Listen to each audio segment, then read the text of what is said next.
ಮತ್ತು ಬೋಧನೆ ನಾವು ಹಿಂದೆ ಏನ್ ಮಾಡಿದ್ವಿ ಅಂದ್ರೆ ಜೈನ 6ನೇ ಶತಮಾನದೊಳಗ ಗಂಗಾ ನದಿಯ ದಡದ ಮೇಲೆ ಪ್ರಮುಖವಾಗಿ ಎರಡು ಧರ್ಮ ಉದಯಕವ. ಒಂದು ಜೈನ ಧರ್ಮ, ಒಂದು ಬೌದ್ಧ ಧರ್ಮ.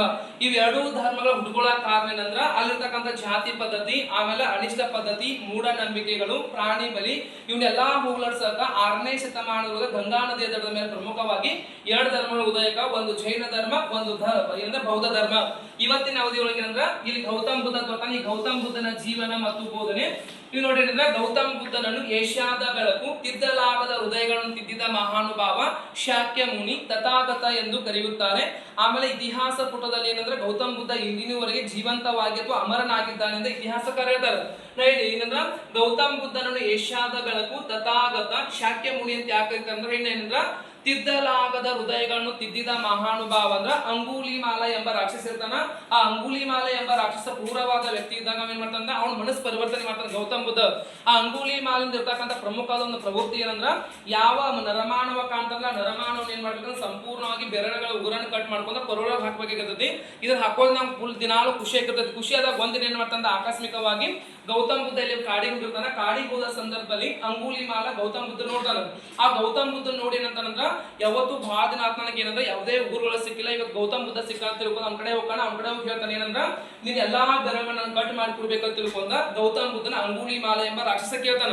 ಕೇಳಿದೊಳಗ ಗೌತಮ್ ಬುದ್ಧ ಹೇಳ್ತಾನ ನಾನು ಎಲ್ಲಾ ಬೆರಳನ್ನ ಕಟ್ ಮಾಡಿ ಕೊಡ್ತನು, ನಾ ಹೇಳಿದ್ನಿ ಕೇಳ್ಬೇಕಂತ ತಿಳ್ಕೊಂಡು ಗೌತಮ್ ಬುದ್ಧ ಹೇಳ್ತಾನ.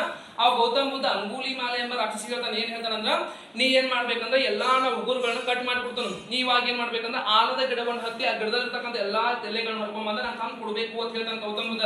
ಆ ಗೌತಮ್ ಬುದ್ಧ ಹೇಳಿದಾಗ ಗೌತಮ್ ಬುದ್ಧನ ಮಾತನ್ನ ಕೇಳ್ತಕ್ಕಂಥ ಅಂಗುಲಿಮಾಲ ಅವೇನ್ ಮಾಡ್ತಾ ಇದೇನು ದೊಡ್ಡ ಕೆಲಸ ತಿಳ್ಕೊಂಡ್ ಬರಾಬರ ಗಿಡವನ್ನು ಹತ್ತಿ ಎಲ್ಲಾ ಎಲೆಗಳನ್ನ ಹರ್ಕೊಂಡ್ ಬರ್ತಾನ. ಎಲ್ಲಾ ಎಲೆಗಳನ್ನ ಹರ್ಕೊಂಬಂದ ಅವ್ನ ಮುಂದ್ ತಂದಿಡ್ತಾನ. ಮುಂದ್ ತಂದಿಟ್ಟಾಗ ಹೇಳ್ತಾನೆ ಏನಂದ್ರ ನೀ ಹೇಳ್ತಕ್ಕಂಥ ಎಲ್ಲಾ ಎಲೆಗಳನ್ನ ತಂದಿಟ್ನಿ, ಇವಾಗ ಬೆರಳುಗಳನ್ನ ಕಟ್ ಮಾಡಿ ಕೂಡ ತಿಳ್ಕೊಂಡ್ ಅಂಗುಲಿಮಾಲ ಯಾರನ್ನ ಕೇಳ್ತಾನೆ, ಗೌತಮ್ ಬುದ್ಧನ್ ಕೇಳ್ತಾನ.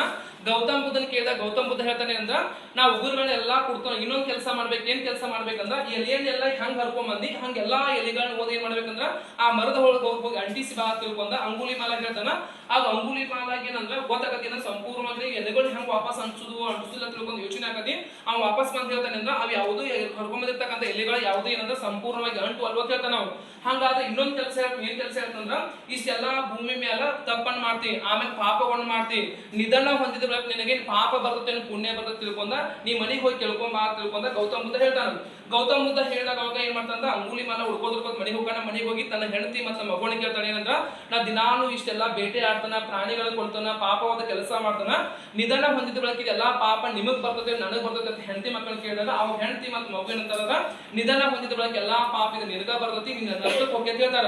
ಹೇಳಿದಾಗ ಅವ್ ಮಣಿ ಕೊಟ್ಟ ವಾಪಸ್ ಮಣಿದಿಂದ ವಾಪಸ್ ಗೌತಮ್ ಬುದ್ಧನ ಕಡೆ ಬಂದ ಏನಂದ್ರ ಮನಸ್ಸು ಪರಿವರ್ತನೆ ಆಗತ್ತೆ. ಒಂದು ನಾ ಜೀವನದೊಳಗೆ ಏನಂದ್ರ ಯಾವುದೇ ತಪ್ಪು ಮಾಡಬಾರ್ದು, ಯಾವುದೇ ಪ್ರಾಣಿಗಳನ್ನ ಬೇಟೆ ಆಡ್ಬಾರ್ದು ತಿಳ್ಕೊಂಡ ಗೌತಮ್ ಬುದ್ಧನ ಕಡೆ ಬಂದ. ಅಲ್ಲಿರ್ತಕ್ಕಂಥ ಇನ್ನ ಕ್ಷಮೆಯನ್ನು ಕೋರಿ ಏನ್ ಮಾಡ್ತಂದ, ಇನ್ನು ಮುಂದೆ ನಾ ಏನ್ ಮಾಡ್ತಂದ ಯಾವುದೇ ಪಾಪಗಳನ್ನ ಮಾಡುವುದಿಲ್ಲ, ಯಾವುದೇ ವ್ಯಕ್ತಿಗಳನ್ನ ಕೊಲ್ಲುವುದಿಲ್ಲ, ಒಬ್ಬ ನಿನ್ನ ಶ್ರೇಷ್ಠವಾದ ಇರ್ತಕ್ಕಂಥ ಸನ್ಯಾಸಿಯಾಗಿ ನಾನು ಏನ್ ಮಾಡ್ತಂದ ಈ ಬೌದ್ಧ ಧರ್ಮದ ಬಗ್ಗೆ ಪ್ರಸಾರ ಮಾಡ್ಕೋತ ಬೆನ್ನ ತಿರ್ಗಾಕಂತ ಏನ್ ಮಾಡ್ತಂದ ಒಂದ್ ಮಾತನ್ನು ಕೊಡ್ತಾನ.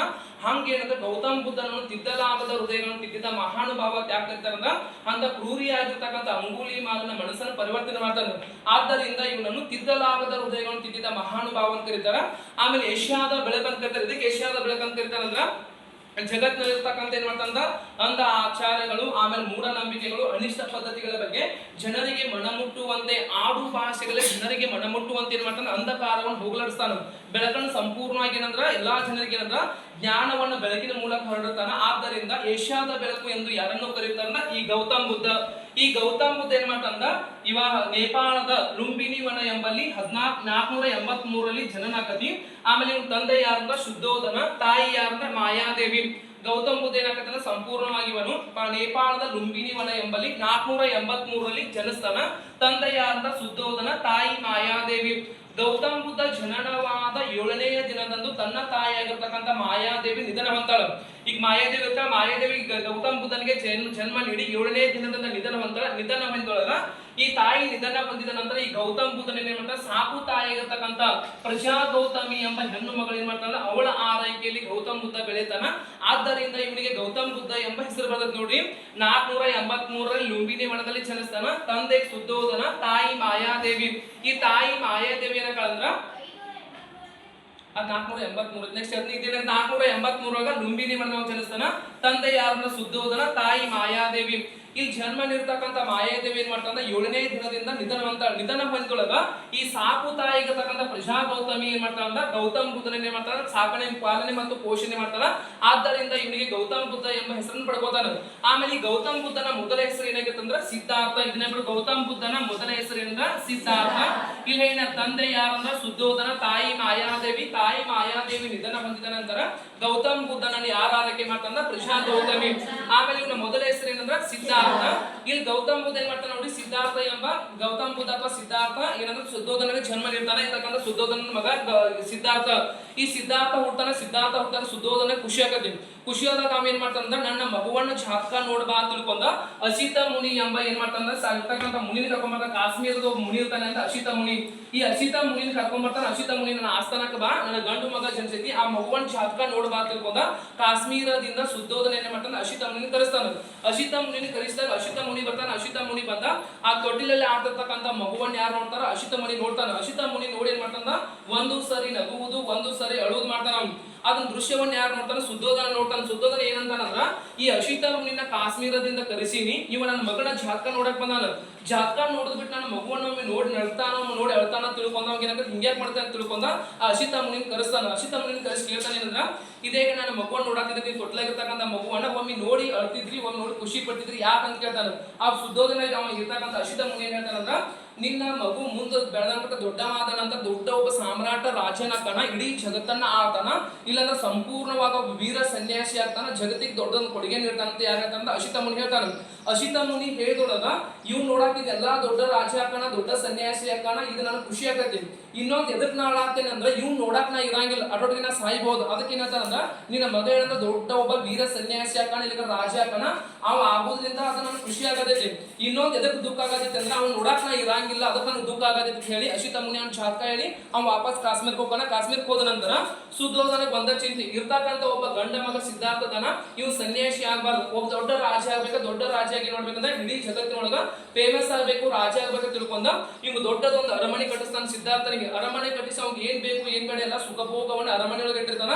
ಮುಂದೆ ಅವಾಗ 18ನೇ ವಯಸ್ಸಿನೊಳಗ ಯಶೋಧರ ಎಂಬ ಕನ್ಯೆಯೊಡನೆ ಮದುವೆ ಮಾಡ್ತಾನೆ. ಯಶೋಧರ ಎಂಬ ಕನ್ಯೆಯೊಡನೆ ಗೌತಮ ಬುದ್ಧನ ಅಥವಾ ಸಿದ್ಧಾರ್ಥನ ಮದುವೆ ಆಗತ್ತೀವಿ. ಮದುವೆ ಆಗ್ಲಕ್ಕ ಅವ್ರ ಇಬ್ಬರಿಗೆ ಏನಾಗತ್ತೆ ಅಂದ್ರೆ ರಾಹುಲ ಎಂಬ ಮಗ ಜನಿಸ್ತಾನ. ನೋಡಿ ಏನಂದ್ರ, ಇವನ ಹೆಂಡತಿ ಹೆಸರು ಏನಂದ್ರ ಯಶೋಧರ, ಮಗನ ಹೆಸರು ರಾಹುಲ. ರಾಹುಲ ಎಂಬ ಮಗು ಏನಾಗತ್ತಂದ್ರ ಹುಟ್ಟದಿಂದ ನೆಕ್ಸ್ಟ್ ಏನಾಗತ್ತಂದ್ರ, ಗೌತಮ ಬುದ್ಧ ಏನಾಗ ಸಂಪೂರ್ಣವಾಗಿ ಸಂಪೂರ್ಣ ಅರಮನೆ ಒಳಗಿರ್ತಾನ. ಅರಮನೆ ಒಳಗಿದ್ದಾಗ ಒಂದು ದಿನ ಅವ್ನ ಮನೆ ಒಳಗೆ ಕೂತ್ ಬ್ಯಾಸ್ ಬಂದಿರ್ತಾವಾಗ ಅವನ ಪ್ರೀತಿಯ ಸೇವಕ ಚೆನ್ನ ಅಂತ ಒಬ್ಬ ಸೇವಕ ಇರ್ತಾನ. ಆ ಚೆನ್ನನ ಕರ್ಕೊಂಡ್ ಹೇಳ್ತಾನ, ಚೆನ್ನೈ ಗೊತ್ತಾನ ಬಾಳ ಅಂದ್ರ ಬಾಳ ಮನೆ ಒಳಗೆ ಕೂತ ಅರಮನೆ ಒಳಗೆ ಕೂತ ಬಾಳ ಬ್ಯಾಸ್ ಆಗತೈತಿ, ಇವತ್ತ ಏನಾದ್ರೂ ಹೊರಗೆ ವಾಯು ಸಂಚಾರಕ್ಕೆ ಹೋಗೋಣ ಬಾ ಅಂತ ತಿಳ್ಕೊಂಡ ಗೌತಮ ಬುದ್ಧ ಏನ್ ಮಾಡ್ತಾನಂದ್ರ, ಆ ಚೆನ್ನನ ಕರ್ಕೊಂಡ ವಾಯು ಸಂಚಾರಕ್ಕೆ ಹೋದಾಗ 4 ದೃಶ್ಯಗಳು ನೋಡ್ತಾನ. 4 ದೃಶ್ಯಗಳು ಯಾವಂದ್ರ ಶವ, ರೋಗಿ, ವೃದ್ಧ, ಸನ್ಯಾಸಿ. ಈ 4 ದೃಶ್ಯಗಳು ನೋಡ್ತಾವ. ಎಂದೂ ಅರಮನೆ ಬಿಟ್ಟು ಹೊರಗೆ ಹೋಗಿರಂಗಿಲ್ಲ. ಅವ್ಗೆ ಏನ್ ಬೇಕು ಏನ್ ಬೇಡ ಎಲ್ಲ ಸಂಪೂರ್ಣವಾಗಿ ಅವ್ರ ತಂದೆ ಏನ್ ಮಾಡ್ತಾನ, ಅರಮನೆ ಒಳಗೆ ಎಲ್ಲ ಸಂಪೂರ್ಣ ಪೂರೈಸಿರ್ತಾನ. ಯಾಕೋ ಒಂದಿನ ಬ್ಯಾಸರ ಬಂದಾಗ ಏನ್ ಮಾಡ್ತಾನ, ತನ್ನ ಅರಮನೆಯನ್ನು ಬಿಟ್ಟು ಚೆನ್ನನೊಂದಿಗೆ ಹೊರಗೆ ಹೋದಾಗ 4 ದೃಶ್ಯಗಳು ನೋಡ್ತಾನ. 1ನೇ ದಿನ ವೃದ್ಧ ನೋಡ್ತಾನ. ವೃದ್ಧ ನೋಡಿ ಏನ್ ತಿಳ್ಕೊತಾನಂದ್ರ, ಈ ದೇಹ ಎಂಬುದು ಒಂದು ನಶ್ವರವಾಗಿತ್ತೆ, ನನಗೇನಾದ್ರು ಸಂಪೂರ್ಣವಾಗಿ ಯಾವಾಗ್ಲೂ ಯೌವನವಾಗಿರಂಗಿಲ್ಲ, ನನಗೆ ಯೌವನ ಎಂಬುದು ಸ್ಥಿರವಾಗಿರಂಗಿಲ್ಲ, ಮುಂದೆ ಹೋದಂಗ ನನಗೂ ವಯಸ್ಸಾಗ್ತದೆ ತಿಳ್ಕೊಂಡ ಒಂದ್ ತಿಳ್ಕೊತಾನ. 2ನೇ ದಿನ ತಿಳ್ಕೊತಾನ ರೋಗಿ ನೋಡ್ತಾನ. ರೋಗಿ ನೋಡಿ ಏನಂತಾನಂದ್ರ, ನಾ ಪದೇ ನಾ ಈ ಸಂಪೂರ್ಣ ಯಾವುದೇ ರೋಗ ಬರಂಗಿಲ್ಲ, ನಾ ಯಾವಾಗ್ಲೂ ಜೀವಂತವಾಗಿರ್ತಂತ ಯಾರ ಗೌತಮ ಬುದ್ಧ ತಿಳ್ಕೊಂಡಿರ್ತಾನ.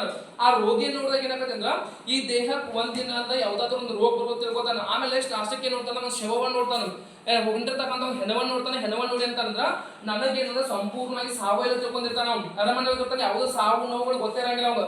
ನಂಗೆ ಯಾವಾಗೂ ಸಾವಯವ ತಿಳ್ಕೊಂಡಾಗ ಹೊರಗಿರ್ತಕ್ಕಂಥ ಹೆಣವನ್ನು ನೋಡ್ತಾನೆ. ಹೆಣವನ್ನು ನೋಡ್ತಕ್ಕಂಥ ಅವಾಗ ಏನಾಗತ್ತೆ ಅಂದ್ರ, ಈ ಹುಟ್ಟಿರ್ತಕ್ಕಂಥ ದೇಹ ಒಂದಿನ ಇಲ್ಲ ಒಂದಿನ ಸಾವುದೈತಿ. ಅಷ್ಟ್ರೊಳಗ ನಾ ಏನ್ ಮಾಡ್ಬೇಕು, ಏನಾದ್ರೂ ಸಾಧನೆ ಮಾಡ್ಬೇಕು ತಿಳ್ಕೊಂಡು ಮನುಷ್ಯ ಅನ್ಕೋತಾನ. ಇನ್ನೊಬ್ಬ ಶ್ರೇಷ್ಠವಾದ ವ್ಯಕ್ತಿ ನೋಡ್ತಾನ, ಸನ್ಯಾಸಿ ನೋಡ್ತಾನ.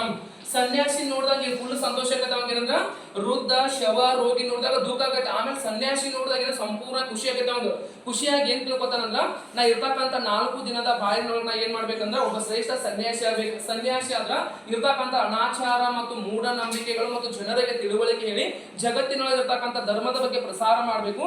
ನಾ ಹೆಂಡತಿ ಮಗು ಮತ್ತು ಸಂಸಾರ ಇಲ್ಲೇ ಕೂತ್ಕೊಂಡ್ರ ಇದು ಯಾವುದೂ ಸಾಗಂಗಿಲ್ಲ ತಿಳ್ಕೊಂಡ್ ಏನ್ ಮಾಡ್ತಾನಂದ್ರ, ಆ 4 ದೃಶ್ಯಗಳನ್ನ ನೋಡಿ ಮಣಿಗೆ ಬರ್ತಾನ. ಮಣಿಗೆ ಬಂದ್ ಏನ್ ಮಾಡ್ತಾನಂದ್ರ, ಊಟ ಮಾಡ್ತಾನ, ಕುಂಡಿರ್ತಾನ. ನೈಟ್ ಹೊತ್ತು ಏನ್ ಮಾಡ್ತಾನಂದ್ರ ಚೆನ್ನ ಎಂಬ ಸೇವಕರಿಗೆ ಏನ್ ಮಾಡ್ತಾನ, ತನ್ನ ಇಡೀ ಸಾಮ್ರಾಜ್ಯವನ್ನೆಲ್ಲ ಒಪ್ಪಿಸ್ತಾನ. ಆ ಚೆನ್ನ ಎಂಬ ಸೇವಕ ಇಡೀ ಸಾಮ್ರಾಜ್ಯವನ್ನು ಕೊಟ್ಟ ತನ್ನ ಹೆಂಡತಿ, ಮಗು ಮತ್ತು ತಾಯಿ, ತಂದೆ ಎಲ್ಲರನ್ನು ಬಿಟ್ಟು ಅವನು ಕುದುರ್ಗತಿ ಆದ ಕಂತಕ. ಈ ಕಂತಕ ಎಂಬ ಕುದುರೆಯನ್ನು ಏನ್ ಮಾಡ್ತಾನ, ಸಂಪೂರ್ಣವಾಗಿ ಮಧ್ಯರಾತ್ರಿ ಮಣಿಯನ್ನು ಬಿಟ್ಟು ಏನ್ ಮಾಡ್ತಾನ ಹೊರ ನಡೀತಾನ. ಇದನ್ನು ಇತಿಹಾಸದಲ್ಲಿ ಮಹಾಪರಿತ್ಯಾಗ ಎಂದು ಕರೆಯುತ್ತಾರೆ. ನೀವು 2 ವರ್ಷ ಕ್ವಶನ್ ಕೇಳ್ತಾನೆ ಅಂದ್ರ ಮಹಾಪರಿತ್ಯಾಗ ಅಂದ್ರ ಗೌತಮ್ ಬುದ್ಧ ಅಥವಾ ಸಿದ್ಧಾರ್ಥನು ಮಧ್ಯರಾತ್ರಿ ಏನ್ ಮಾಡ್ತಾನೆ, ತನ್ನ ತಾಯಿ, ತಂದೆ, ಮಗು ಮತ್ತು ಎಲ್ಲಾ ಸಾಮ್ರಾಜ್ಯವನ್ನು ಬಿಟ್ಟು ಆ ಸಾಮ್ರಾಜ್ಯವನ್ನು ಚೆನ್ನ ಎಂಬ ಸೇವಕನಿಗೆ ಕೊಟ್ಟು ಕಂತಕ ಎಂಬ ಕುದುರೆಯನ್ನೇರಿ ಮಳೆಯನ್ನು ಬಿಟ್ಟು ಏನ್ ಮಾಡ್ತಾನ ಹೊರ ನಡೀತಾನ. ಇದನ್ನು ಇತಿಹಾಸದಲ್ಲಿ ಮಹಾಪರಿತ್ಯಾಗ ಎಂದು ಕರೆಯುತ್ತಾರೆ. ತ್ಯಾಗ ಅಂದ್ರೇನ, ತಂದೆ ತ್ಯಾಗ ಮಾಡಿ, ತಂದೆ, ತಾಯಿ, ಮಗು, ಹೆಂಡತಿ ಇಡೀ ಸಾಮ್ರಾಜ್ಯವನ್ನು ತ್ಯಾಗ ಮಾಡಿದ. ಅದಕ್ಕೆ ಇದನ್ನು ಮಹಾಪರಿತ್ಯಾಗವೆಂದು ಕರೆಯುತ್ತಾರೆ. ಮಣೆಯನ್ನು ತೊರೆದು ಯಾರ ಗೌತಮ್ ಬುದ್ಧ ಹೋದಾಗ ಮಣೆಯನ್ನು ತೊರೆದು ಹೋದ್ಬಳಕ ಎಷ್ಟೋ ಪ್ಲೇಸ್ ಅಲ್ಲಿ ಇಲ್ಲಿ ಏನ್ ಮಾಡ್ತಾರೆ, ಜ್ಞಾನ ಕುಂಡಿರ್ತಾನ. ನಾ ಜ್ಞಾನ ಆಗ್ಬೇಕು, ಜ್ಞಾನೋದಯ ಹೊಂದಬೇಕು, ಜನರಿಗೆ ಏನ್ ಮಾಡ್ಬೇಕಂದ್ರೆ ಒಳ್ಳೆ ವಿಚಾರಗಳನ್ನ ತಿಳಿಸ್ಬೇಕಂತ ತಿಳ್ಕೊಂಡ ಎಲ್ಲಾ ಪ್ಲೇಸ್ ಜ್ಞಾನ ಕುಂಡಿರ್ತಾನೆ. ಎಲ್ಲಿ ಜ್ಞಾನ ಆಗಂಗಿಲ್ಲ, ಜ್ಞಾನೋದಯನ ಆಗಂಗಿಲ್ಲ. ಹಿಂಗ ಆಕಸ್ಮಿಕವಾಗಿ ಒಂದು ಊರು ಹಿಂಗ ಹೋಗೋದು, ಸಂಪೂರ್ಣವಾಗಿ ಪ್ರವಾಸ ಕೈಗೊಳ್ತಾನೆ. ಒಂದು ದಿನ ಆಕಸ್ಮಿಕವಾಗಿ ಊರುವೇಲು ಎಂಬ ಗ್ರಾಮಕ್ಕೆ ಭೇಟಿ ನೀಡ್ತಾನ. ಆ ಊರುವೇಲು ಎಂಬ ಗ್ರಾಮಕ್ಕೆ ಭೇಟಿ ನೀಡಿದ ನಂತರ ಅಲ್ಲಿ ಸುಜಾತ ಎಂಬ ಹೆಣ್ಣು ಮಗಳಿಂದ ಏನ್ ಮಾಡ್ತಾನೆ, ಪಾಯಸ ಎಂಬ ಹುಗ್ಗಿಯನ್ನು ಏನ್ ಮಾಡ್ತಾನೆ ಸಂಪೂರ್ಣವಾಗಿ ಸ್ವೀಕಾರ ಮಾಡ್ತಾನ. ಸ್ವೀಕಾರ ಮಾಡಿ ಮತ್ ಮುಂದೆ ನಡ್ಕೋತ ಹೋದ್ ಬಳಕ ಬಿಹಾರವನ್ನು ತಲುಪ್ತಾನ. ಬಿಹಾರವನ್ನು ತಲುಪಿ ತನ್ನ 35ನೇ ವಯಸ್ಸಿನೊಳಗ ಏನ್ ಮಾಡ್ತಾನ, ಬಿಹಾರದ ಗಯಾದ ಬಳಿ ಅವನಿಗೆ ಅರಳಿ ಮರದ ವೃಕ್ಷದ ಕೆಳಗೆ ಜ್ಞಾನೋದಯ ಗೌತಮ್ ಬುದ್ಧರು ಫಸ್ಟ್ ಏನ್ ಮಾಡ್ದಂದ್ರ ಮಹಾಪರಿತ್ಯಾಗ ಅಂದ್ರ ಮಣಿಯನ್ನು ಬಿಟ್ಟ ಇನ್ನು ಸಂಪೂರ್ಣವಾಗಿ ಹೊರಗೆ ಬಂದ. ಇದು ಮಹಾಪರಿತ್ಯಾಗ. ಇನ್ ಎಲ್ಲಾ ಪ್ಲೇಸ್ ಒಳಗೆ ಏನ್ ಮಾಡ್ತಾರ, ಧ್ಯಾನಕ್ಕಾಗಿ ಅಲಿದಾಗ ಊರುವೇಲು ಎಂಬ ಗ್ರಾಮದಲ್ಲಿರ್ತಕ್ಕಂಥ ಸುಜಾತ ಎಂಬ ಹೆಣ್ಣು ಮಗಳಿಂದ ಭಿಕ್ಷೆನೆ ಬಿಡ್ತಾನ. ಆಮೇಲೆ ಅಲ್ಲಿಂದ ಮುಂದೆ ಸಾಗಿ 35ನೇ ವಯಸ್ಸಿನಲ್ಲಿ ಏನಾಗತ್ತಂದ್ರ ಅಲ್ಲಿರ್ತಕ್ಕಂಥ ಬಿಹಾರ ರಾಜ್ಯದ ಗಯಾ ಎಂಬಲ್ಲಿ ಬೋಧಿ ವೃಕ್ಷ ಅಥವಾ ಅರಳಿ ವೃಕ್ಷದ ಕೆಳಗೆ ಬುದ್ಧನಿಗೆ ಜ್ಞಾನೋದಯ ಆಕತಿ. ಅಲ್ಲಿ ಬುದ್ಧನಿದ್ದ ಜ್ಞಾನೋದಯವಾದ ನಂತರ ಮೊದಲ ಹೆಸರೇನು ಸಿದ್ಧಾರ್ಥ. ಅಲ್ಲಿ ಏನಾಗತ್ತೆ, ಸಿದ್ಧನಿದ್ದವನು ಬುದ್ಧನಾದನು. ಅವಾಗ ಅರಳಿ ವೃಕ್ಷದ ಕೆಳಗೆ ಜ್ಞಾನೋದಯವಾದ. ಅವಾಗ ಏನಾಕಂದ್ರ ಮೊದಲ ಹೆಸರು ಸಿದ್ಧಾರ್ಥ ಇತ್ತು. ಅವಾಗ ಸಿದ್ಧನ್ ಹೋಗಿ ಬುದ್ಧನಾದನು. ಬುದ್ಧ ಎಂದರೆ ಜ್ಞಾನಿ ಎಂದರ್ಥ. ಮೊದಲೊಬ್ಬ ಸಾಮಾನ್ಯ ವ್ಯಕ್ತಿ ಇದ್ದ. 35ನೇ ವರ್ಷದೊಳಗ ಗಯಾದ ಬೋಧಿ ವೃಕ್ಷದ ಕೆಳಗೆ ಜ್ಞಾನೋದಯವಾಯಿತು. ಈ ಜ್ಞಾನೋದಯವಾದಾಗ ಸಿದ್ಧನಿದ್ದವನು ಬುದ್ಧನಾದನು. ಬುದ್ಧ ಎಂಬ ಪದದ ಅರ್ಥವೇನೆಂದರೆ ಜ್ಞಾನಿ ಎಂದರ್ಥ. ಅವು ಸಂಪೂರ್ಣವಾಗಿ ಜ್ಞಾನೋದಯವಾದ ನಂತರ ಪ್ರಥಮ ಬಾರಿಗೆ ಇಲ್ಲಿ ಸಾರನಾಥದ ಜಿಂಕೆವನ ಬರುತ್ತೆ. ಆ ಸಾರನಾಥದ ಜಿಂಕೆವನದಲ್ಲಿ ತನ್ನ 5 ಜನ ಶಿಷ್ಯರಿಗೆ ಜ್ಞಾನೋದಯವಾದ ನಂತರ ಪ್ರವಚನ ನೀಡ್ತಾನ. ಇದನ್ನು ಧರ್ಮಚಕ್ರ ಪರಿವರ್ತನಾ ಎಂದು ಕರೆಯುತ್ತಾರೆ. ಇಲ್ಲಿ 2 ಕ್ವಶನ್ ಇಂಪಾರ್ಟೆಂಟ್. ಮಹಾಪರಿತ್ಯಾಗ ಅಂದ್ರ ಗೌತಮ್ ಬುದ್ಧನು ತನ್ನ ಹೆಂಡತಿ, ಮಗು, ಆಮೇಲೆ ಸಾಮ್ರಾಜ್ಯವನ್ನು ಯಾರಿಂದ ಚೆನ್ನನಿಗೆ ಒಪ್ಪಿಸಿ ಕಂತಕ ಎಂಬ ಕುದುರೆಯನ್ನೇರಿ ಮಧ್ಯರಾತ್ರಿ ಮನೆಯನ್ನು ತೊರೆದನು. ಇದನ್ನು ಇತಿಹಾಸದಲ್ಲಿ ಮಹಾಪರಿತ್ಯಾಗ ಎಂದು ಕರೆಯುತ್ತಾರೆ. 35ನೇ ವಯಸ್ಸಿನೊಳಗೆ ಏನ್ ಮಾಡ್ತಾನ, ಗೌತಮ್ ಬುದ್ಧನಿಗೆ ಅರಳಿ ವೃಕ್ಷದ ಕೆಳಗೆ ಜ್ಞಾನೋದಯವಾಯಿತು. ಸಿದ್ಧನಿದ್ದವನು ಬುದ್ಧನಾದನು. ಬುದ್ಧ ಎಂದರೆ ಜ್ಞಾನಿ ಎಂದರ್ಥ. ನೆಕ್ಸ್ಟ್ ಜ್ಞಾನೋದಯವಾದ ನಂತರ ಸಾರನಾಥದ ಜಿಂಕೆವನದಲ್ಲಿ ಗೌತಮ್ ಬುದ್ಧ ಏನ್ ಮಾಡ್ತಾನ, ತನ್ನ 5 ಜನ ಶಿಷ್ಯರಿಗೆ ಮೊದಲ ಬಾರಿಗೆ ಪ್ರವಚನವನ್ನು ನೀಡಿದನು. ಇದನ್ನು ಇತಿಹಾಸದಲ್ಲಿ ಧರ್ಮಚಕ್ರ ಪರಿವರ್ತನಾ ಎಂದು ಕರೆಯುತ್ತಾರೆ. ಜ್ಞಾನೋದಯವಾಯ್ತ. ಆಮೇಲೆ ತಮ್ಮ 5 ಜನ ಶಿಷ್ಯರಿಗೆ ಏನ್ ಮಾಡ್ತಾನೆ, ಸಾರನಾಥದ ಜಿಂಕೆಯೊಳಗೆ ಏನ್ ಮಾಡ್ತಾನೆ, ಪ್ರವಚನವನ್ನು ನೀಡ್ತಾನ. ನೆಕ್ಸ್ಟ್ ಇನ್ನೇನ್ ಮಾಡ್ತಾನೆ, ಗೌತಮ್ ಬುದ್ಧ ಎಲ್ಲಾ ಜನರಿಗೆ ಆಡು ಭಾಷೆಯಲ್ಲಿ ಮನ ಮುಟ್ಟುವಂತೆ ಬೌದ್ಧ ಧರ್ಮದ ಬಗ್ಗೆ ಎಲ್ಲಾ ಪ್ರಚಾರ ಮಾಡ್ಕೋತ ಹೋಗೋಣ. ತನ್ನ 80ನೇ ವಯಸ್ಸಿನಲ್ಲಿ ಏನ್ ಮಾಡ್ತಾನ, ಕುಶಿನಗರದಲ್ಲಿ ಏನ್ ಮಾಡ್ತಾನ, ಗೌತಮ್ ಬುದ್ಧ ನಿಧನವಂತನು. ಈ 80 ವಯಸ್ಸಿನಲ್ಲಿ ಕುಶಿನಗರ ಸಂಪೂರ್ಣ ನೋಡಿ ಹುಟ್ಟಿದಿಲ್ಲ ಅಂದ್ರೆ ನೇಪಾಳದ ಲುಂಬಿನಿ ವನದಲ್ಲಿ, ಲಾಸ್ಟ್ ನಿಧನ ಹೊಂದಿದಿಲ್ಲ ಅಂದ್ರೆ ಕುಶಿನಗರದಲ್ಲಿ. ಇಲ್ಲಿ ವಿಶೇಷ ಏನಂದ್ರೆ ಗೌತಮ್ ಬುದ್ಧ ಹುಟ್ಟಿದ್ದು ಬುದ್ಧ ಪೌರ್ಣಮಿ ಶುದ್ಧ ಪೌರ್ಣಮಿ ಎಂದು, ಜ್ಞಾನೋದಯವಾಗಿದ್ದು ಪೌರ್ಣಮಿ ಎಂದು, ನಿಧನ ಹೊಂದಿದ್ದು ಪೌರ್ಣಮಿ ಎಂದು. ಆದ್ದರಿಂದ ಪ್ರತಿ ವರ್ಷ ಗೌತಮ್ ಬುದ್ಧನ ಜನ್ಮದಿನವನ್ನು ಬುದ್ಧ ಪೂರ್ಣಿಮೆ ಎಂದು ಆಚರಿಸುತ್ತಾರೆ. ನೋಡ್ರಿ, ಯಾವಾಗಲೂ ಒಂದು ಸಂಪೂರ್ಣವಾಗಿ ಡೇಟ್ ಏನಂದ್ರ ಸಂಪೂರ್ಣವಾಗಿ ಹವಸ ಏನಿರ್ತಾವ, ಹುಟ್ಟಿದ್ದು ಅವಾಗ ಅಕಸ್ಮಾತ್ ಒಬ್ಬರು ನಿಧನ ಆಗುವಂತ ಹಂಗೇಂದ್ರ ಗೌತಮ್ ಬುದ್ಧ ಹುಟ್ಟಿದ್ದು ಶುದ್ಧ ಪೌರ್ಣಮಿ ಎಂದೇ, ಆಮೇಲೆ ಜ್ಞಾನೋದಯವಾದದ್ದು ಪೌರ್ಣಮಿ ಎಂದೇ, ಆಮೇಲೆ ಅಷ್ಟಕ್ಕೆ ನಿಧನ ಹೊಂದಿದ್ದು ಪೌರ್ಣಮಿ ಎಂದೇ. ಆದ್ದರಿಂದ ಗೌತಮ್ ಬುದ್ಧನ ಪ್ರತಿ ವರ್ಷ ಅವನ ಜನ್ಮದಿನವನ್ನು ಏನೆಂದು ಆಚರಣೆ ಮಾಡ್ತೀವಿ ಅಂದ್ರ ಬುದ್ಧ ಪೂರ್ಣಿಮೆ ಎಂದು ಆಚರಿಸುತ್ತೇವೆ. ಆಮೇಲೆ 80ನೇ ವಯಸ್ಸಿನ ನಿಧನ ಹೊಂತಾನ. ಆಮೇಲೆ ಏನಾಗುತ್ತೆ, ಗೌತಮ್ ಬುದ್ಧನ ಇಷ್ಟ ಜೀವನ ಇದು. ಆಮೇಲೆ ನೆಕ್ಸ್ಟ್ ಗೌತಮ್ ಬುದ್ಧ ಏನ್ ಮಾಡ್ತಾನಂದ್ರ ಇರ್ತಕ್ಕಂಥ 4 ಬೌದ್ಧ ಸಮ್ಮೇಳನ ನಡೆಸ್ತಾನ. 4 ಬೌದ್ಧ ಸಮ್ಮೇಳನ ಏನಂದ್ರ, 1ನೇ ಬೌದ್ಧ ಸಮ್ಮೇಳನ 483, 2ನೇದು 383, 3ನೇದ 250, 4ನೇದ 102. ಅದಕ್ಕಿಂತ ಮೊದಲ 4 ಆರ್ಯ ಸತ್ಯಗಳು ಬರ್ತಾವ. 4 ಆರ್ಯ ಸತ್ಯಗಳು ಮಾರ್ಗಗಳು ಯಾವಂದ್ರ ಆಸೆ ದುಃಖಕ್ಕೆ ಮೂಲ ಕಾರಣ, ಆಮೇಲೆ ಜಗತ್ತು ದುಃಖಮಯದಿಂದ ಕೂಡಿದೆ, ಆಸೆಯನ್ನು ಕೊನೆಗಾಣಿಸಲು ಅಷ್ಟಾಂಗ ಮಾರ್ಗಗಳನ್ನು ಅನುಸರಿಸಬೇಕಂತ ಗೌತಮ ಬುದ್ಧ ಹೇಳ್ತಾನೆ. ನೋಡಿ, ಜಗತ್ ಸಂಪೂರ್ಣವಾಗಿ ಏನಾಗಿದೆ ಅಂದ್ರೆ ನಾವ್ ಎದಕ್ ದುಃಖ ಪಡ್ತೀವಿ? ಮೊದಲು ಯಾವ್ದಾದ್ರು ಆಸೆ ದುಃಖಕ್ಕೆ ಮೂಲ ಕಾರಣ ಏನಂದ್ರ, ಈಗ ಯಾವ್ದಾದ್ರು ಒಂದು ವಸ್ತುವನ್ನ ಆಸೆ ಪಡ್ತೀವಿ, ನಾವು ಆಸೆ ಪಟ್ಟಾಗ ಆ ವಸ್ತು ನಮ್ಗೆ ಸಿಗ್ಲಿಕ್ಕಂದ್ರ ದುಃಖ ಆಗತ್ತೆ. ಹಂಗಿಂದ್ರ ಮೂಲ ದುಃಖಕ್ಕೆ ಕಾರಣ ಅಂದ್ರ ಆಸೆ. ಆಮೇಲೆ ಇನ್ನೊಂದು ಹೇಗೇನಂದ್ರ ಇಡೀ ಜಗತ್ತು ಏನಾಗೈತೆ ಅಂದ್ರೆ ಸಂಪೂರ್ಣವಾಗಿ ದುಃಖಮಯದಿಂದ ಕೂಡಿದೆ ಅಂತ ಹೇಳಿ. ಆ ಗೌತಮ ಬುದ್ಧನು ಸಂಪೂರ್ಣವಾಗಿ ಅದ ಪ್ಲೇಸ್ ಆಗಿದ್ದಾಗ ಅಲ್ಲಿ ಕಿಸಾ ಗೌತಮಿ ಎಂಬ ಹೆಣ್ಣು ಮಗಳು ಇರ್ತಾಳೆ. ಆ ಕಿಸಾ ಗೌತಮಿ ಎಂಬ ಹೆಣ್ಣು ಮಗಳಿಗೆ ಒಂದು ಹೆಣ್ಣು ಮಗು ಇರ್ತತಿ. ಆ ಹೆಣ್ಣು ಮಗು ಆಕಸ್ಮಿಕವಾಗಿ ನಿಧನ ಹೊಂದತಿ.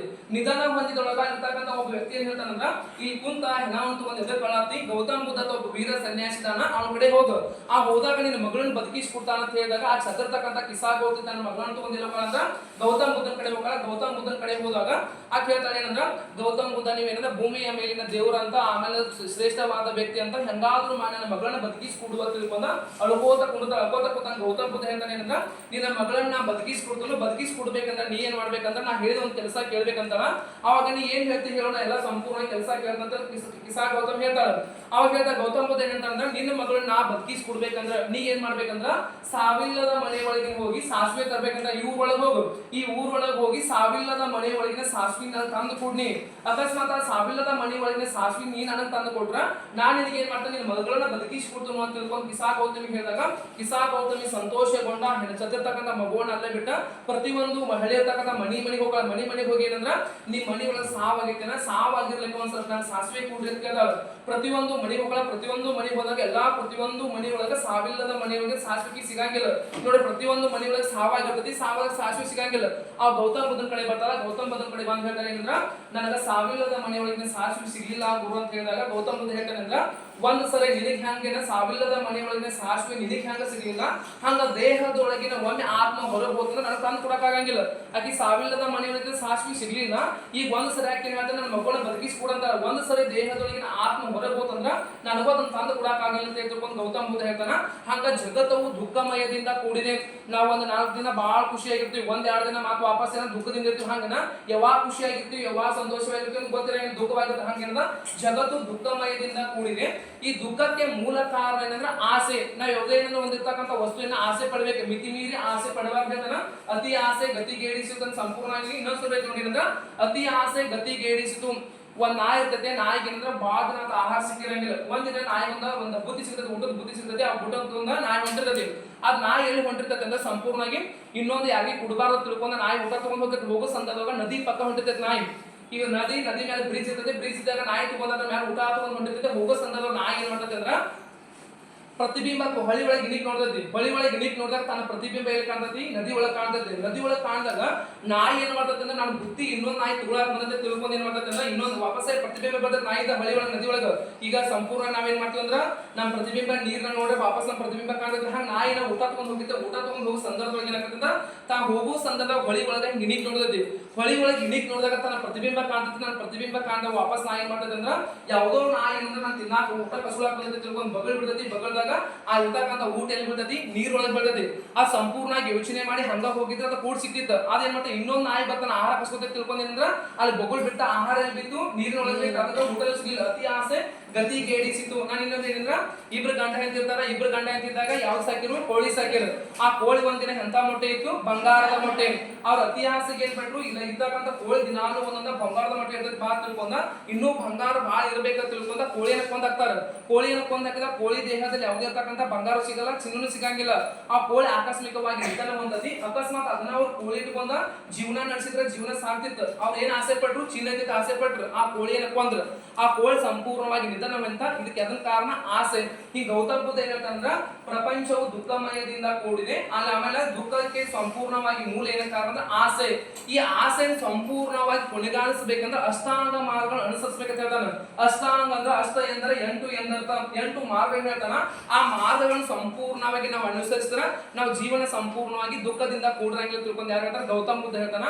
ಆ ಅಷ್ಟಾಂಗ ಮಾರ್ಗ ಹೇಳ್ತಾನಂದ್ರ ಒಳ್ಳೆಯ ಮಾತು, ಒಳ್ಳೆಯ ಮನಸ್ಸು, ಒಳ್ಳೆಯ ಆಲೋಚನೆ, ಒಳ್ಳೆಯ ಜೀವನೋಪಾಯ ಮುಂತಾದ 8 ಅಷ್ಟಾಂಗ ಮಾರ್ಗ ಹೇಳ್ತಾನೆ. ಒಳ್ಳೆಯ ಮಾತು ಈಗ ಮಾತು ಹೆಂಗಿರ್ಬೇಕಂದ್ರ ಮಾತು ಆಡಿದರೆ ಹೋಯ್ತು, ಮುತ್ತು ಹೊಡೆದರೆ ಹೋಯ್ತು. ಒಂದ್ಸರಿ ನಾವು ಮಾತು ಏನಾದ್ರು ಜಗಳ ಬಂದಾಗ ಅಕಸ್ಮಾತ್ ಕೋಪದಲ್ಲಿರ್ತಕ್ಕಂಥ ಏನಾದ್ರು ಮಾತಾಡಿದ್ರ ಅದು ಮಾತಾಡಿದ್ ನಮ್ಗೆ ಕಾಣಿಸಂಗಿಲ್ಲ. ಆದ್ರೆ ಮನಸ್ಸು ಮಾತಾಡಿದ ಯಾವಾಗ ಒಂದು ಮನುಷ್ಯ ನೆನಪಿರ್ತಾನೆ. ಈಗ ಅಕಸ್ಮಾತ್ ಇಬ್ಬರು ವ್ಯಕ್ತಿಗಳ ಫ್ರೆಂಡ್ಸ್ ಜಗಳಾಡಿದಾಗ ಏನಾಗತ್ತೆ ಅಂದ್ರ ಅಕಸ್ಮಾತ್ ಕಡೆಗೆ ನಾವ್ ಏನಾದ್ರು ಅಂದ್ಬಿಡ್ತೀವಿ. ಅಂದಾಗ ಅದ ಮಾತ ನಮ್ ಕಣ್ಣಿಗೆ ಕಾಣಿಸಂಗಿಲ್ಲ, ಮಾತಾಡಿದ್ ಹೋಗಿರ್ತೈತಿ.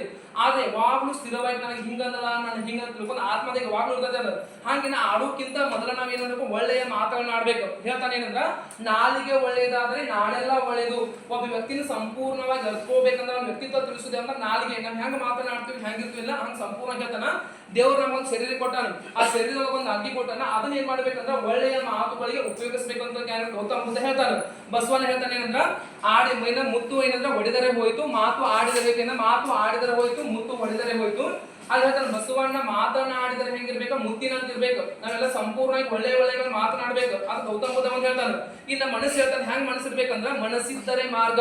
ಈಗ ಸಂಪೂರ್ಣ ನಾವು ಸೆಕೆಂಡರಿ ಇದ್ದಾಗ ನಾವ್ ಹೆಂಗಾದ್ರೂ ಮಾಡಿ ಸೆಕೆಂಡರಿ ಪಾಸ್ ಆಗ್ಬೇಕು, ನಾ 80 ಮಾಡ್ಬೇಕು ತಿಳ್ಕೊಂಡು ನೀವ್ ಮನಸ್ಸು ಮಾಡಿ ಏನ್ ಬೇಕಾದ್ರೂ ಮಾಡ್ಕೊಂಡು ಮೊದಲಿಂದ ಮನಸ್ಸಿದ್ದರೆ ಮಾರ್ಗ ಗಾದೆ ಬಾದೆ. ಮೊದಲು ನಾವ್ ಏನಾದ್ರು ಮನಸ್ಸು ಮಾಡ್ಬೇಕಿಲ್ಲ ಅಂದ್ರೆ ಅಕಸ್ಮಾತ್ ಏನಂದ್ರೆ ನಾನು ಬ್ಯಾಡ ಇನ್ನೊಂದ್ಸಲ 2-3 ದಿನ ಬಿಟ್ಟು ಓದೋದು ಅನ್ಕೋದು ಮನಸ್ಸು ಮಾಡ್ಲಿಕ್ಕೆ ಯಾವ್ದು ಸಾಧ್ಯ ಆಗಿಲ್ಲ. ಅದೇನಂದ್ರೆ ಮನಸ್ಸಿದ್ದರೆ ಮಾರ್ಗೋ ಏನ್ ಒಳ್ಳೆಯ ಒಂದು ಮನಸ್ಸು ಕೊಟ್ಟಾನ. ಆ ಒಳ್ಳೆಯ ಮನಸ್ಸಿರ್ತಕ್ಕಂಥ ಒಳ್ಳೆಯ ಆಲೋಚನೆ ಮಾಡ್ಬೇಕು. ನಾವು ಎಲ್ಲ ಹೆಂಗಿರ್ಬೇಕಂದ್ರ ಈಗ ನಮ್ಮ ತಂದೆ ತಾಯಿ ನೋಡ್ರಿ ಆಲೋಚನೆ ಮಾಡ್ತಿರ್ತಾವ. ಆಲೋಚನೆ ಹೆಂಗಿರ್ಬೇಕಂದ್ರ ಒಳ್ಳೆಯ ರೀತಿಯಿಂದ ಕೊಡಿರ್ಬೇಕು. ಇಲ್ಲ ನಮ್ಮ ತಂದೆ ಎದಕ್ ಕಳ್ಸ್ಯಾರ, ನಮ್ಮ ತಂದೆ ಎದಕ್ಕಿಲ್ಲ, ನಾ ಏನ್ ಮಾಡ್ಬೇಕು, ಏನ್ ಓದ್ಬೇಕು, ಎಲ್ಲ ನಾವು ಒಳ್ಳೆ ಆಲೋಚನೆ ಮಾಡ್ಬೇಕು. ಇಂಥವೆಲ್ಲ ಗೌತಮ ಬುದ್ಧರಿಂದ ಅಷ್ಟಾಂಗ ಮಾರ್ಗಗಳ ಬಗ್ಗೆ ಹೇಳ್ತಾರೆ. ಆಮೇಲೆ ಒಳ್ಳೆಯ ಜೀವನೋಪಾಯ, ನಾವು ನಮ್ಮ ಜೀವನ ಇನ್ನೊಬ್ರಿಗೆ ಮಾದರಿ ಆಗ್ಬೇಕು. ಈಗ ಉದಾಹರಣೆಗೆ ಏನಂದ್ರ ಸುತ್ತಮುತ್ತ ಮಣಿಗಳಿರ್ತಾವ, ಸುತ್ತಮುತ್ತ ಊರೊಳಗ ಮಂದಿ ಇರ್ತಾವ. ಅವ್ರು ಏನ್ ಮಾಡ್ತಾರಂದ್ರ ನೀನ್ ಹೆಂಗಾದ್ರೂ ಮಾಡಿ 10th ಅಥವಾ ಫಸ್ಟ್ ಇಯರ್ ಬಂದ 90 ರಿಸಲ್ಟ್ ಮಾಡಿದ್ವಿ, ಅಕಸ್ಮಾತ್ ಈಗ ಮುಂದಕ್ಕೆ ಹೋಗಾಟ ತಿಳ್ಕೊಂಡು ಜನರು ಏನಾದ್ರು ನಿಮಗೆ ಊಹಾಪೋಹಗಳ ಬಗ್ಗೆ ಎಬ್ಬಿಸಿದಾಗ ಅವಾಗ ಅಂತವ್ರು ನಾವೇನ್ ತೋರಿಸ್ಬೇಕಂದ್ರೆ ಇನ್ನೊಂದು ಸೆಕೆಂಡರಿ ಕಿನೋಟ್ ಬಂದಾಗ ಇನ್ನೊಂದು ರಿಸಲ್ಟ್ ಮಾಡಿ ಅವ್ರಿಗೆ ನಮ್ಮ ಮಾದರಿ ಆಗ್ಬೇಕು. ನಾವು ಊರಾಗ ಒಂದು 90 ರಿಸಲ್ಟ್ ಮಾಡಿದ್ರ ಊರಾಗ ನೋಡಿ ಇವ್ರ ಮನೆ ಹತ್ರ ಹುಡುಗಿ ಏನ್ ಮಾಡ್ಯಾರ ಅಂದ್ರೆ ಒಂದು 90 ರಿಸಲ್ಟ್ ಮಾಡಿ ತಿಳ್ಕೊಂಡು ಎಲ್ಲಾ ಮನೆಯೊಳಗಿಂದ ಮಾತಾಡ್ತಿರ್ತಾರೆ.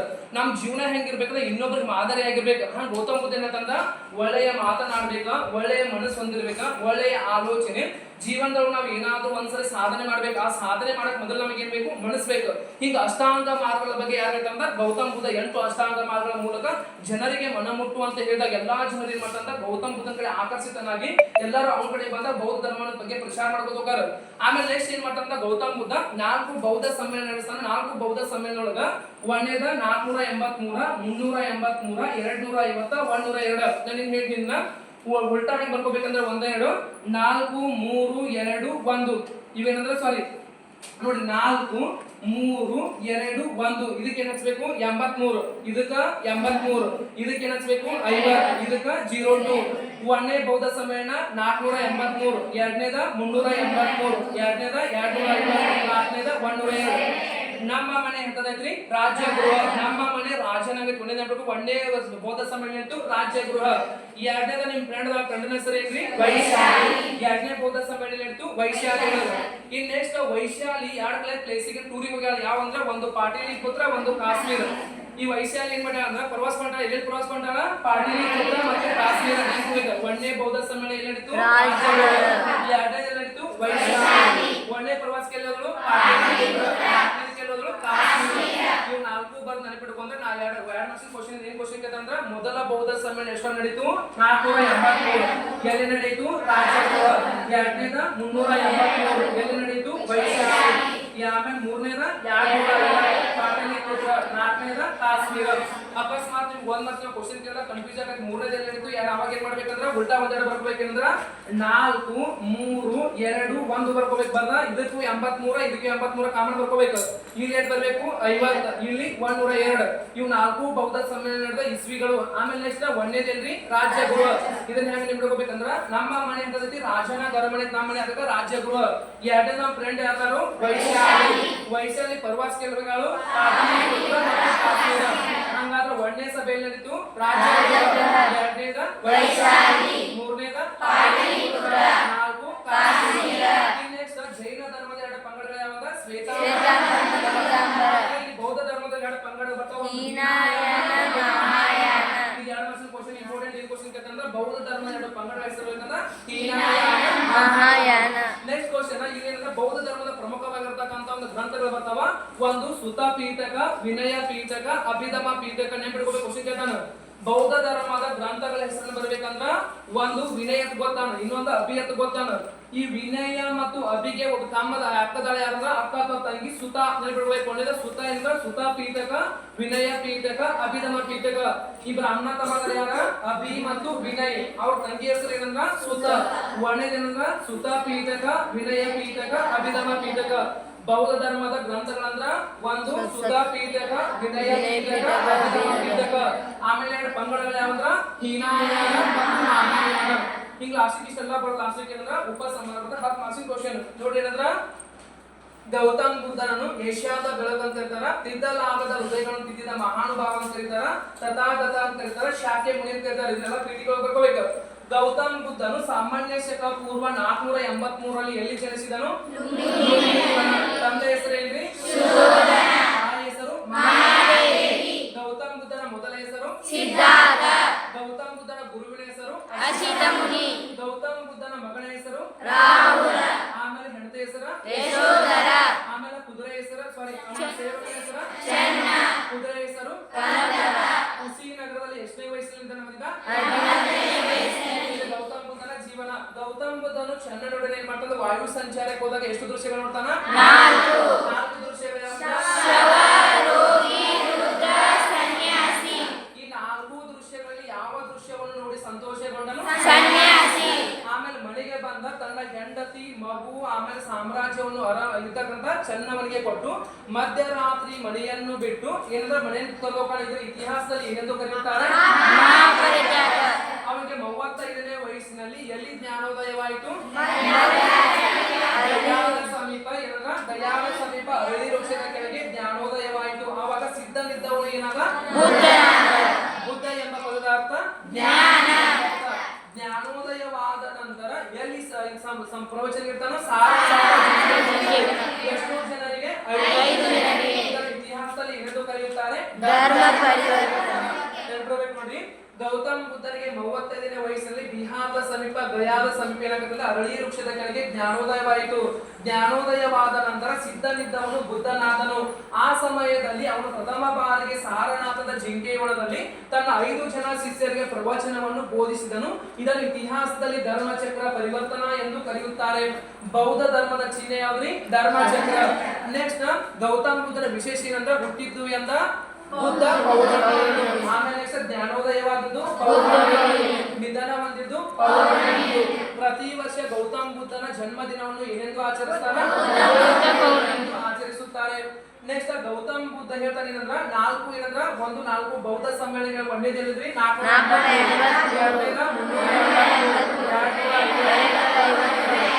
1ನೇ ಬೌದ್ಧ ಸಮ್ಮೇಳನ,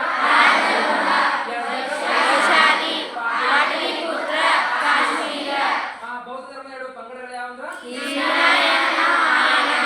ಬೌದ್ಧ ಧರ್ಮದ ಗ್ರಂಥಗಳು ಯಾವಂದ್ರ ಸುತ. ಆಮೇಲೆ ಅಷ್ಟಾಂಗ ಮಾರ್ಗದ ಅಷ್ಟ ಎಂದರೆ ಒಳ್ಳೆಯ ಆಲೋಚನೆ, ಒಳ್ಳೆಯ ಮಾತು, ಈ ಅಷ್ಟಾಂಗ ಮಾರ್ಗ ಯಾರು ತಿಳಿಸ್ಕೊಟ್ಟಾರಂದ್ರ ಗೌತಮ್ ಬುದ್ಧ. ರಾಷ್ಟ್ರಕ್ಕೆ ಹೇಳ್ಬೇಕಂದ್ರ ಗೌತಮ್ ಬುದ್ಧನನ್ನು ತಿದ್ದಲಾಗದ ಹೃದಯಗಳನ್ನು ತಿದ್ದಿದ ಮಹಾನುಭಾವ, ಏಷ್ಯಾದ ಬೆಳಕು ಎಂದು ಕರೆಯುತ್ತಾರೆ. ಏಕೆಂದರೆ ಸಮಾಜದಲ್ಲಿನ ಅನಿಷ್ಟ ಪದ್ಧತಿಗಳನ್ನು ಹೋಗಲಾಡಿಸಿ ಆಮೇಲೆ ಜಾತಿ ಪದ್ಧತಿಯ ಬಗ್ಗೆ ತಿಳುವಳಿಕೆ ಹೇಳಿ ಜನರಿಗೆ ಮನಮುಟ್ಟುವಂತೆ ಏನ್ ಮಾಡ್ತಾನೆ? ಆಡು ಭಾಷೆಗಳಲ್ಲಿ ಅದರ ಬಗ್ಗೆ ಬೌದ್ಧ ಧರ್ಮವನ್ನು ಪ್ರಸಾರ ಮಾಡ್ತಾನ. ಆಮೇಲೆ ಅಷ್ಟೇ ಬೌದ್ಧ ಧರ್ಮದ ಕೊಡೆ ಇಡೀ ಜಗತ್ತಿಗೆ ಒಂದು ಮಹತ್ವವಾದ ಧರ್ಮವಾಗಿದೆ. ಆದ್ದರಿಂದ ಇವನನ್ನು ತಥಾಗತ, ಶಾಕ್ಯ ಮುನಿ ಮತ್ತು ತಿದ್ದಲಾಗದ ಹೃದಯಗಳನ್ನು ತಿದ್ದಿದ ಮಹಾನುಭಾವ ಅಂತ ಹೇಳ್ತಾರ. ಇದೆಷ್ಟಂದ್ರೆ 10 ಮಾರ್ಕ್ಸಿನ ಕ್ವಶನ್ ಅಂದ್ರೆ ಗೌತಮ್ ಬುದ್ಧನ ಜೀವನ ಮತ್ತು ಬೋಧನೆ.